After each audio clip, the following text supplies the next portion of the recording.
अगर मैं आपसे कहूं कि यूरोप के लोग मानव मूत्र से अपना चेहरा और दांत चमकाते थे, आप विश्वास करें या ना करें, लेकिन ये सुनकर आप आश्चर्य से अवश्य भर सकते हैं। आपको घिन्न भी आ सकती है, परंतु ऐसा ही होता था। पहली बार में शायद आप विश्वास न करें, लेकिन जब इसके बारे में अध्ययन करना प्रारंभ करेंगे तो पता चलेगा कि यूरोप के लोगों का दैनिक जीवन जीने का तरीका कितना गंदा था। आज हम आपके साथ यूरोप के रोम की ओरल हाइजीन यानी मौखिक स्वच्छता के इतिहास के बारे में जानकारी साझा करने जा रहे हैं।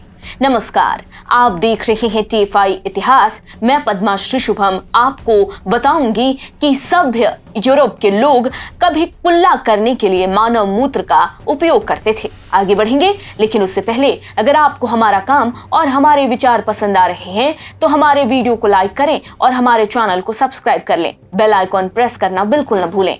दरअसल यूरोप एक बदबूदार जगह हुआ करती थी, ये तो सर्वविदित है, लेकिन दांत और मुंह साफ करने के लिए रोमन लोग मानव मूत्र का उपयोग करते थे। ये बड़ा ही आश्चर्यजनक है और मन को खराब कर देने वाली बात भी है, क्योंकि जानवर भी मूत्र त्याग करने के बाद उसका उपयोग नहीं करते हैं। फिर यूरोप के लोग तो मानव थे।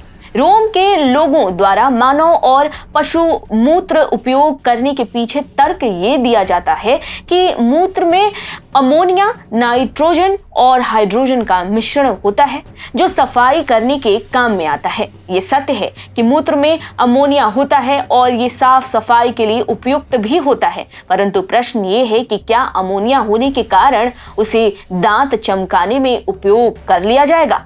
इस प्रकार तो मानव दूसरे अपशिष्ट भी करता है, उसे भी कहीं न कहीं उपयोग कर लिया जाए ताकि दुनिया में कचरे और गंदगी दोनों की समस्या भी समाप्त हो जाए। मध्यकालीन रोम में मानव और पशु मूत्र को बहुत अधिक महत्व दिया जाता था। उनका मानना था कि ये एक ऐसा पदार्थ है जिससे न केवल दांत मुंह साफ हो जाते हैं बल्कि कपड़े भी साफ हो जाते हैं। इसलिए धीरे धीरे रोम में मूत्र उपयोग करने का चलन बढ़ता चला गया और लोग इसका व्यापार तक करने लगे। यही नहीं, अध्ययन किया जाए तो कई स्थानों पर इस बात का भी जिक्र मिलता है कि मूत्र के व्यापार करने पर टैक्स भी लिया जाता था। इसके अलावा ये भी बताया जाता है कि रोम में दुकानों के बाहर एक पात्र रखा रहता था जिसमें लोग कभी भी आकर मूत्र विसर्जन कर सकते थे। अब लगे हाथ बात भारत की भी कर लेते हैं।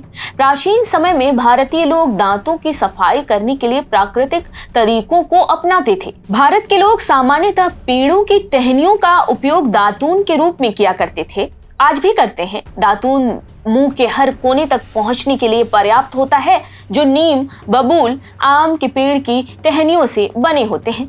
भले ही ये स्वाद में कड़वा हो सकते हैं, परंतु इसमें जीवाणुरोधी और रोगाणुरोधी गुण होते हैं, जिससे मौखिक स्वच्छता बनाए रखने में सहायता मिलती है। आज भी कई लोग दातून का उपयोग करते हैं। इस तरह से भारतीय हमेशा से ही प्रकृति से जुड़े रहे। अब आप स्वयं ही सोचिए, आज सबको सफाई पर ज्ञान देने वाला यूरोप साफ सफाई के मामले में कितना पिछड़ा हुआ था।